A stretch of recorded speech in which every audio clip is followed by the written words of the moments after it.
আসসালামু আলাইকুম রহমতুল্লাহ বরকাতুহু। তে বন্ধুগণ, আশা করি আল্লাহ পাকের রহমতে সকলেই সহি সালামত আছেন। তে কবি গাজী আক্কাস আলী ইউটিউব চ্যানেলের পক্ষ থেকে আপনাদের সকলের প্রতি রইল একান্ত আন্তরিক শুভেচ্ছা ভালোবাসা। তে বন্ধুগণ, এখন আপনাদের সামনে যে বয়ানটা রাখবার চেষ্টা করব, বয়ানটার নাম হলো কবিগুরুর মহাপ্রয়াণ। কি? কবিগুরুর মহাপ্রয়াণ। কবিগুরুর মানে কবিগুরু তো একজনই, সারা পৃথিবীতে কবি তো অসংখ্য আছে, হাজার হাজার কবি ছিলেন, আছে, আসবে, কিন্তু কবিগুরু নামে পরিচিত একজনই, বিশ্ববরেণ্য কবি গুরু রবীন্দ্রনাথ ঠাকুর।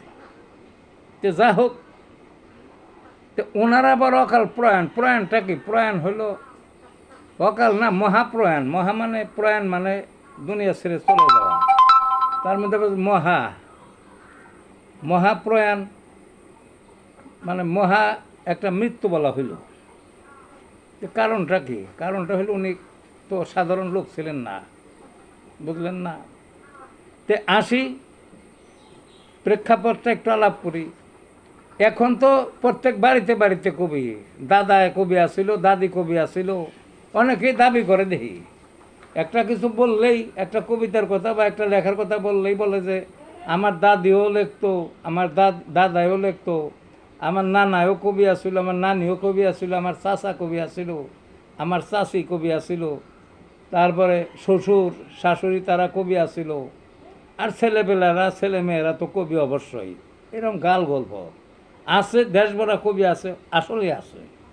সেই কবিদের ওই বাড়ির মানুষই সবাই চেনে না এখন, বুঝলেন না। পাড়া প্রতিবেশী চেনে না, গ্রামের মহল্লার লোকে চেনে না, ইউনিয়নের লোকে চেনে না, পৌরসভার লোকে চেনে না, তারপরে জেলার লোকে চেনে না, দেশের লোকে চেনে না। তো এই সমস্ত কবি থাকা না থাকা, আলুর ভর্তার এই সমস্ত কবির মধ্যে তো খুব পার্থক্য নাই। কথাটা বুঝছেন না? এগুলো হলো এমনি। আর মনে করে কবিতা লেখা খুব সহজ, লেখবার মন খায়েশ আছে, লেখে। এটা একটা নির্দিষ্ট সুন্দর একটা ছন্দ থাকতে হয়, সেকলের মতো ছন্দ খালি পড়তেই মনে হইব। ওই যে যেরকমই থাকে না, গলায় যে মালা দেয় না, ওর একটা চেন থাকে না, একটা একটা গাথা, শব্দমালা, শব্দ গাথা। এখন তার হেগলের ধারে না, নাম দিছে গদ্য কবিতা। অর্থাৎ মিলিয়ার পারে না, গদ্যের মতো লিখে কবিতা দাবি করে। কবিতা এত সহজ না, বুঝলেন না। তা আমি তো বর্তমান প্রেক্ষাপট বললাম, সবাই কবি, কিন্তু কবি একজনও না, কিচ্ছু নাই গেলে। কিন্তু আমি যার কথায় যা আলাপ করতেছি, উনি হলো রবীন্দ্রনাথ ঠাকুর। উনি যেই সেই কবি ছিলেন না, ওনার যুগে কবির খুব অভাব ছিল। সীমিত কিছু ছিল বাংলা সাহিত্যে, বিশ্ব সাহিত্য কমই ছিল, খুব একটা ছিল না, বুঝলেন না। কইতে পারেন যে ছিল না বেশি, এই জন্য এত নাম, তা না। উনি যা লেখা গেছেন তার একটা পশমের উপযুক্ত পরে যে কবিগুলো আইছে, তেমন এটা হয় নাই। কবি ওই রবীন্দ্রনাথ ঠাকুর, নজরুল, এই দুইজনই বাংলা সাহিত্যের সেরা কবি ছিলেন। আর তার আগে ছিলেন মাইকেল। নজরুলের পরে কিছুটা আলু দেখাইছিলেন কবি জীবনানন্দ দাশ, কিন্তু উনি ওই গ্রাম ট্রাম বা অল্প কিছুর পরিসর আর কি, খুব একটাই না।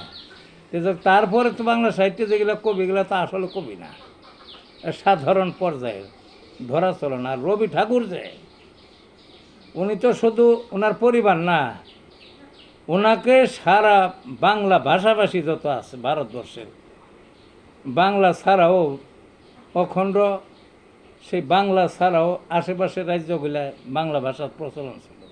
সারা ভারতবর্ষ ওনাকে চিনত।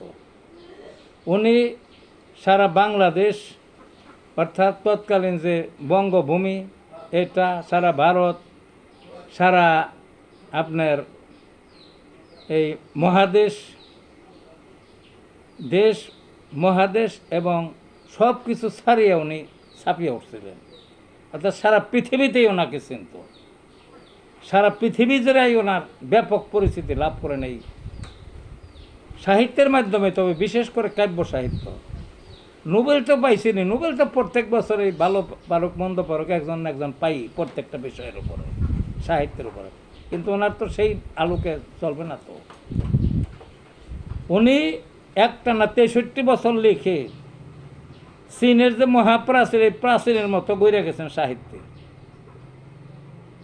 বাঙালি যে একটা জাতি আছে, বাংলা যে একটা ভাষা, একটা সাহিত্য আছে, বিশ্ব দরবারে তুলে ধরে গেছেন। 55 বছর যাবৎ স্বাধীন হয়েছে আমাদের এই বর্তমান বাংলাদেশ। ভারতবর্ষ ব্রিটিশের কাছ থেকে স্বাধীন হয়েছে 70-80 বছর হয়ে গেল। কোন মানুষটা আছে যে কবিগুরুর মতো এত বিশ্বজোড়ে এত খ্যাতি লাভ করছে এবং দীর্ঘদিন এই খ্যাতিটা টিকে রয়েছে এবং থাকবে? কোন মানুষটার জন্মাইছে দেখান একজন। কাজেই সেই কবিগুরুর যে মৃত্যু দিবস এই 2 দিন আগে হয়ে গেল, 22শে শ্রাবণ। 22শে শ্রাবণ কবিগুরুর যে মারা গেছিলেন যে বছর, সারা শুধু ভারতবর্ষে না, হইচই ভরে গেছিল সারা মহাদেশে, দেশ দুনিয়া, বুঝছেন না, যে কি একটা লোকের মৃত্যু হইল। সেই থেকে প্রত্যেক বছর 22শে শ্রাবণ কবির এই মহাপ্রয়াণ দিবস পালন হয়। ঠাকুরবাড়ির জোড়াসাঁকোর যে ঠাকুরবাড়ি, ওখানে বিশাল মেলা বসতো, এখনও বসে। তার ভক্তবৃন্দ তখনও ছিল, এখনও আছে, আগামীতেও থাকবে। কারণ সাহিত্য তো একটা রস, যারা কিছু বোঝে না তাদের এগুলো বোঝানো যাবে না। রস পান করার জন্য সবাই তাকিয়ে থাকে। তো অনেকে আছে সাহিত্যমোদী, সাহিত্যের রস, কিন্তু তার লেখনের মাধ্যমে যে রসটা পান করতে পারে, যে রসটা পায়, এটা তার অন্য কবিদের মাধ্যমে সম্ভব হয়ে ওঠে না। সেই জন্যেই তার এত ওই স্মরণ করা, তার নামে এত অনুষ্ঠান, এত কিছু আছে, ছিল, থাকবে। কাজেই অনেকেই তার সম্বন্ধে জানে না। সামান্য একটু টাচ দিলাম তার সম্বন্ধে। কবিগুরুর অকাল প্রয়াণ এই আমার এই সামান্য একটা বক্তব্যের মাধ্যমে। তিনি কবিগুরু এমনি উপাধিটা পান নাই, সমস্ত কবিদের গুরু হিসাবে পরিচিতি লাভ করছেন। আছে পৃথিবীর বিশ্ব সাহিত্যে কত বড় বড় কবি আছে না। ইংলিশের আছে শেক্সপিয়র, ওইদিকে আরেক আছে পেত্রাকা ছিলেন ওই যে ইতালির কবি, ওয়ার্ডসওয়ার্থ, বাইরন, মিল্টন, আছে না কত বিখ্যাত বিখ্যাত বিভিন্ন ভাষার কবিতা। কিন্তু কবিগুরুর সামনে কিছু না। কবিগুরুর সামনে ছাত্রতুল্য ছিল। কলকাতায় শান্তি নিকেতনে তিনি বক্তব্য রাখতেন। অন্যান্য দেশের যে কবিদের কথা বললাম না, ওই সময়ের বহির্বিশ্বের যত বড় বড় কবি ছিল, ভারতবর্ষের যারা কবি ছিল, বাংলা সাহিত্যের যারা ছিল, তারা ইহা ওনার ছাত্র সাইজা খালি শুনছে যে কবি কী বলেন, বুঝলেন না? এই আর কি। তে ভালো থাকুন বন্ধুগণ।